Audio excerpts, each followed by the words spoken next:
اب معاف کیجئے گا، جب ایک کتا بھونکتا ہے تو 10-20 کتے خود بخود جمع ہو جاتے ہیں. یہ قدرتی چیز ہے، یہ کوئی غلط مثال نہیں ہے. محلے گلیوں میں دیکھ لیجئے، ایک کتا جہاں بھونکا تمام گلیوں کے کتے اپنا فرض سمجھ کر کہ اب ہمارے بھائی نے پکارا ہے تو ہمیں پہنچنا ہے، اور وہ سارے کے سارے بھونکتے ہیں. مجلس ختم ہونے کے بعد کتے احتساب کرتے ہوں گے کہ میں کیوں بھونک رہا تھا. کتے تو احتساب کرتے ہوں گے. اور جب انسان کو شیر کا مثال دیا جا سکتا ہے تو کتے کی مثال میں توہین کیسی ہے بھائی؟ شیر بھی تو جانور ہے.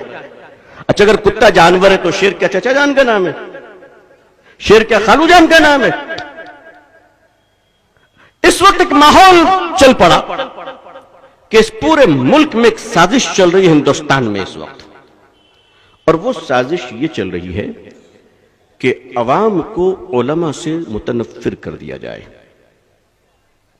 بڑی ڈپلی کانسپریسی چل رہی ہے، اور اس میں ہمارے نا تجربہ کار نو فارغ لکھاڑیے جو انٹرنیشنل باتھ روم میں بیٹھ کر، انٹرنیشنل باتھ روم کس کو کہتے پتہ ہے آپ کو؟ فیس بک اور WhatsApp. That is a international washroom. یس،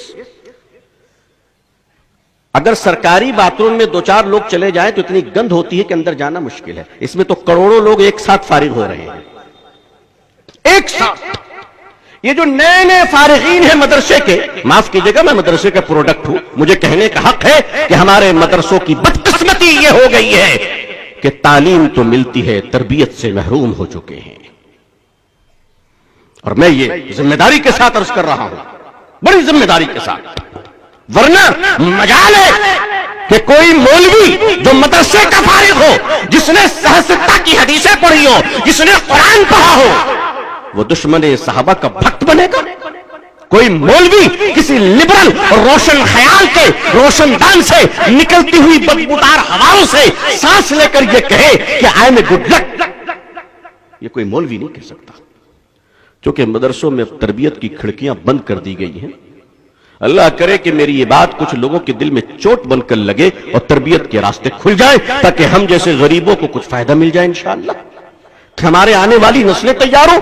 یہ جو نو لکھار سب تیار ہوئے فیس بک واٹس ایپ پہ ایسا لکھتے ہیں کہ ایسا معلوم ہوتا ہے کہ کربلا کے میدان میں اگر یہ موجود ہوتے تو امام حسین سے فرماتے آپ اندر چلیے، ہم واٹس ایپ گروپ سے جنگ جیت لیں گے.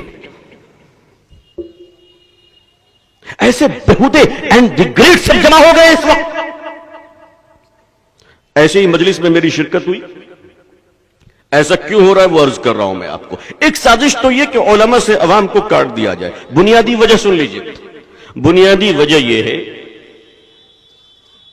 جو بچے، توجہ سے، جو بچے ٹین ایج کہتے ہیں، جوانی کی دہلیز پر جب آدمی پہنچتا ہے تو اسے اصل میں ٹین ایج کہا جاتا ہے.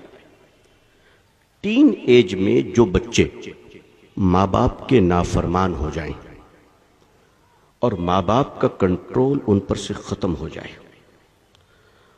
اور وہ بچہ من چاہی زندگی گزارنے کے لیے آزاد ہو جائے، تو ایسے بچے ماں باپ سے جب دور ہوتے ہیں تو وہ گنجیڑیوں کے نشانے میں ہوتے ہیں، بھنگیڑیوں کے نشانے میں ہوتے ہیں. ڈرگس مافیا ان کو ہائی جیک کرتا ہے اور وہ ماں سے زیادہ گرل فرینڈ سے محبت کرنا اپنی خوش نصیبی سمجھتا ہے. جن بچوں کو ماں باپ کی تربیت نصیب نہ ہو وہ بچے بہک کر ڈرگس، چرس اور گانجے کے گود میں پہنچ جاتے ہیں.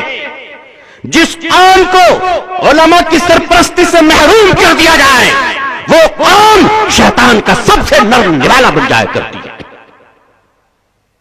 اس پر دنیا نے غور کیا، دنیا نے ریسرچ کیا اور دنیا نے یہ نقطہ اخذ کیا کہ ہندوستانی مسلمانوں کا جو ایمانی وولٹیج ہے، جو ملیشیا سے زیادہ ہے، انڈونیشیا سے زیادہ ہے، برطانیہ سے زیادہ ہے، امریکہ سے زیادہ ہے، آسٹریلیا سے زیادہ ہے، چاروں طرف کے جو ملک ہیں مالدیپ اور شری لنکا سے زیادہ ہے. میں 2 پڑوس کے بارے میں ذکر نہیں کروں گا، لیکن یقین مانیے ہندوستانی مسلمانوں کے ایمانی حرارت اور ایمانی انرجی اور ایمانی پاور کے زیادہ طاقتور ہونے کی جو سب سے بڑی وجہ ہے، وہ وجہ ہمارے ساتھ اکابرین، علماء، خانقاہ اور مدارس اسلامیہ کا زندہ موجود رہنا ہے.